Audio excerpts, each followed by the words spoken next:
নমস্কার বন্ধুরা, পুষ্পিতার রান্নাঘরে আপনাদের সবাইকে স্বাগত।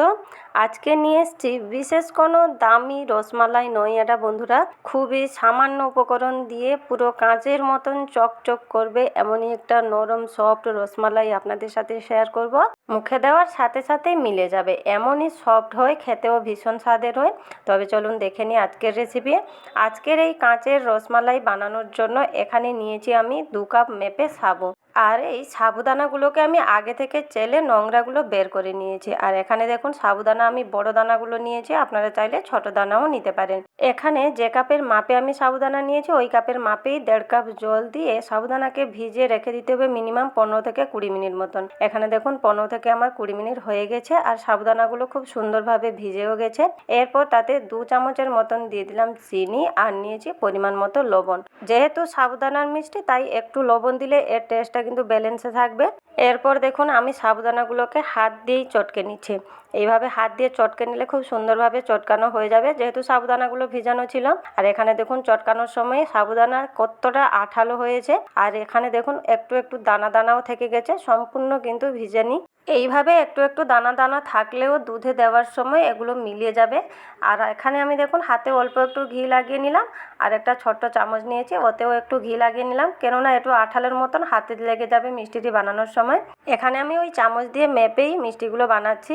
এইভাবে বানালে সবগুলো মিষ্টি একই সমানের হবে আর দেখতেও খুব ভালো লাগবে। এখানে দেখুন একটা মিষ্টি আমি বানিয়ে নিয়েছি, আর বাকি মিষ্টিগুলো ওই চামচে মেপেই একইভাবে বানিয়ে নিব। এগুলো বানানো খুবই সোজা, আর এগুলো দেখতে যেমন হয় বন্ধুরা, খেতেও কিন্তু ভীষণ টেস্টি হয়। একবার হলেও বানিয়ে দেখতে পারেন। এখানে দেখুন একইভাবে আমি আবারও একটা বানিয়ে নিয়েছি, আর একই পদ্ধতিতে এখানে সব কটা মিষ্টি আমি বানিয়ে নিয়েছি। দেখুন দেখতে কতটা সুন্দর লাগছে।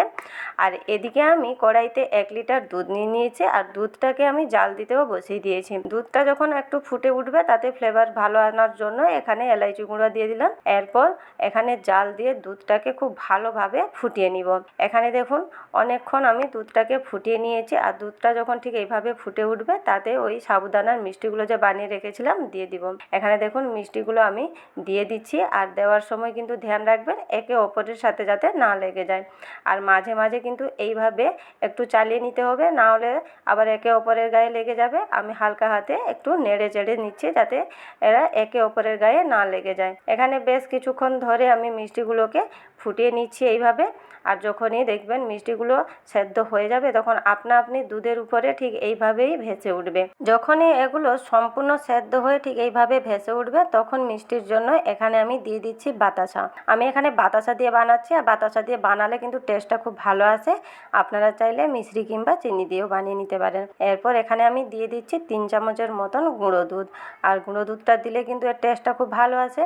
এরপর কি করব, সব কিছু ভালোভাবে মিশিয়ে নিয়ে আবারও 2 মিনিট মতন এখানে ফুটিয়ে নিব।